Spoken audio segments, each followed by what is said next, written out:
नमः शिवाय। जय माता दी दोस्तों, आप देख रहे हैं आपका अपना YouTube चैनल व्रत त्योहार कथाएं। मैं हूं आपके साथ रिमझिम शर्मा। सावन का महीना आ गया है और ऐसे में अपनी विशेष इच्छाओं के लिए हम भगवान शिव को प्रसन्न करने में जुटेंगे, मैया पार्वती को प्रसन्न करने में जुटेंगे और अपनी जो भी इच्छा है उनके सम्मुख रखेंगे कि उनके आशीर्वाद से हमारी वो इच्छा जरूर पूर्ण हो जाए। तो आज इस वीडियो में मैं आपके साथ शीघ्र विवाह के लिए जो कन्याएं हैं, खास तौर पर उनकी माताएं, उनकी माएं, क्या वो एक उपाय है जो जरूर करें।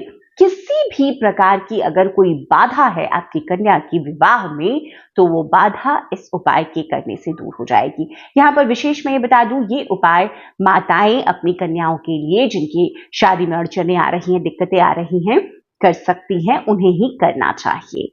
दोस्तों देखिए, शादी विवाह में दिक्कतें बहुत कारणों से आती है। खास तौर पर कुंडली में अगर ग्रहों की स्थिति ठीक नहीं है, किसी प्रकार का अगर दोष है आप पर, आपके परिवार के मतलब जैसे आपके पिता पर, माता पर, जैसे पितृदोष हो गया, काल सर्प दोष हो गया, तो उनके कार्य में बाधाएं आएंगी और उस वजह से घर में विवाह शादी की अगर कोई मांगलिक कार्य होना है तो उसमें भी बाधाएं आती हैं। तो ऐसे में ये उपाय जो है माताएं करेंगी श्रावण मास में खास।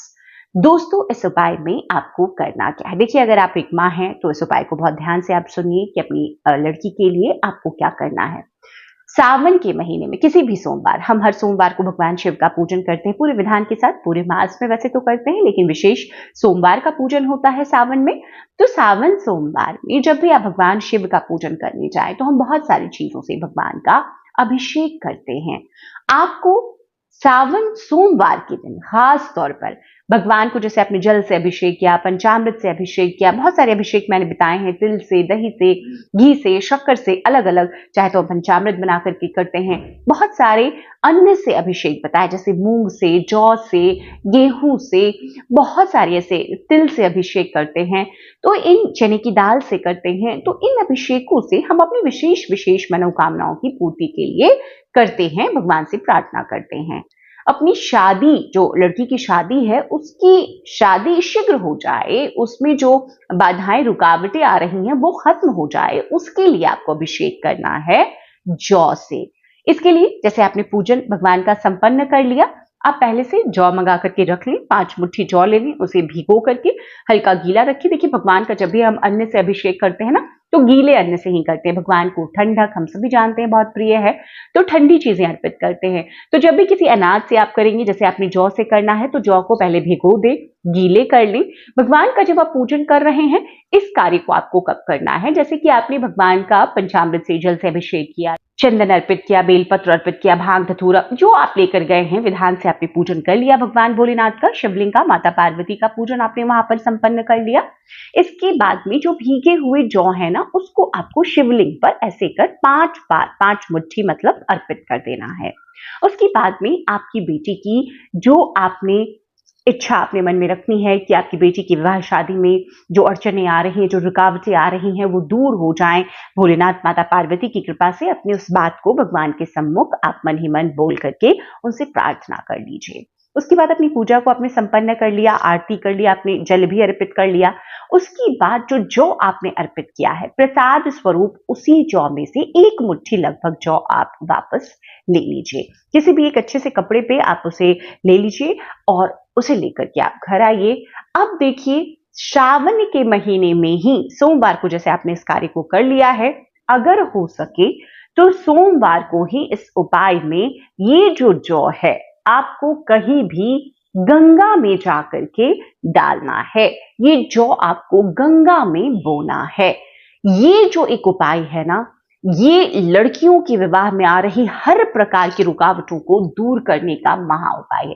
देखिए भोलेनाथ को जौ हम अपने कई अलग अलग इच्छाओं से अर्पित करते हैं, लेकिन यहाँ पर जैसे जौ अर्पित करने से सौभाग्यवर्धन होता है, वंश वृद्धि की कामना से जौ गेहूं अर्पित करते हैं, लेकिन इस जो जौ अर्पित करना है इस उपाय में, ये अपनी शादी, बेटी की शादी की इच्छा को ध्यान में रख करके आपको अर्पित करना है।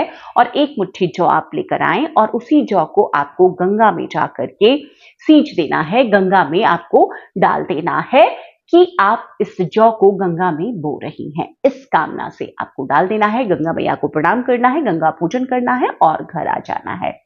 देखिए इस कार्य के लिए अगर आप किसी भी जहां से भी गंगा नदी बह रही हैं वहां जाते हैं और वहीं पर पास के शिवालय में इस पूजन को संपन्न करते हैं और इस कार्य को उसके बाद जौ डाल करके संपन्न कर लेते हैं।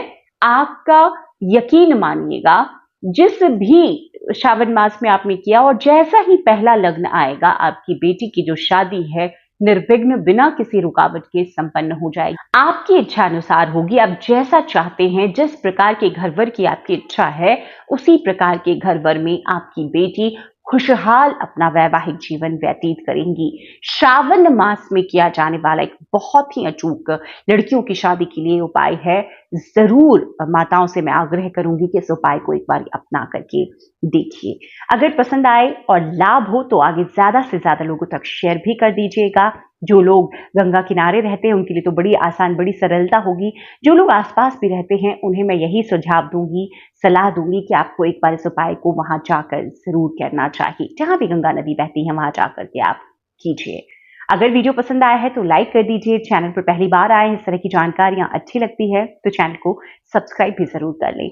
नोटिफिकेशन के लिए बेल बटन प्रेस कर दें ताकि आने वाले समय में श्रावण मास से जुड़े हुए जो सभी वीडियो, सभी उपाय मैं आपके साथ शेयर करूंगी, उसकी नोटिफिकेशन आपको सही समय पर प्राप्त होती रहे। वीडियो देखने के लिए बहुत बहुत शुक्रिया। जय माता दी, हर हर महादेव।